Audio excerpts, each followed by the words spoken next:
square pose.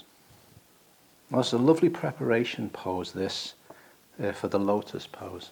It's a very deep hip opener. You've got a strong external rotation of both the left and the right hips.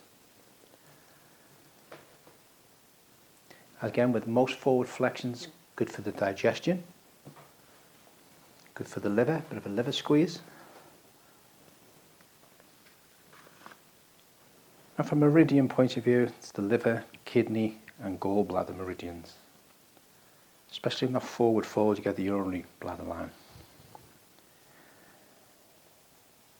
Great opener of the hips, and obviously it's a forward flexion of the spine there.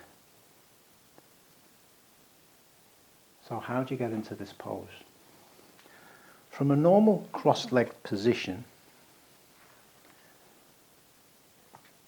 just take the right shin so that it's parallel to the front of the mat, and the left leg, so the left ankle on top of the right knee, left knee on top of the right ankle. Obviously then, after you've spent a couple of minutes, however long you're staying in the pose, you then cross the legs over to the other way.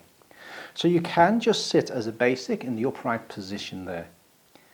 You get more bang for your buck, especially the gallbladder meridian, if you then, hands on the floor, about shoulder width apart, and slowly, your chin to the chest, and you're slowly edging your way down.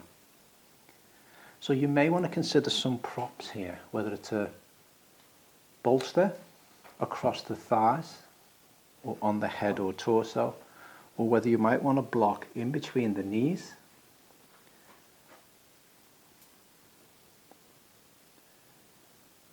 and then forward fold.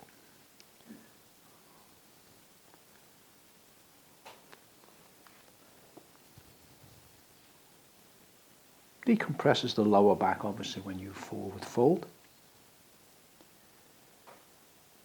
And again, as always, if you're prone to sciatica or if you suffer from sciatica, you may wish to actually sit on the block for this move. Now just coming to upright, just while we're here, we'll show you there is an alternative leg position for the square.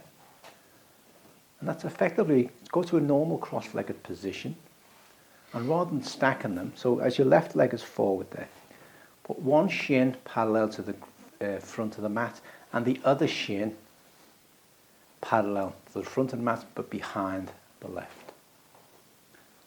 So you're still aiming for the knees to be dropped, external rotation, and drop the knees down.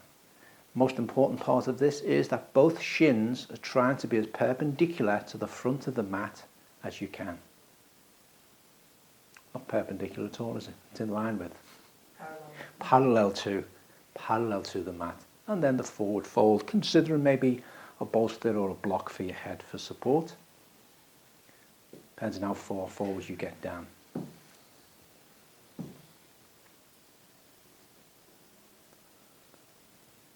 And that's the square.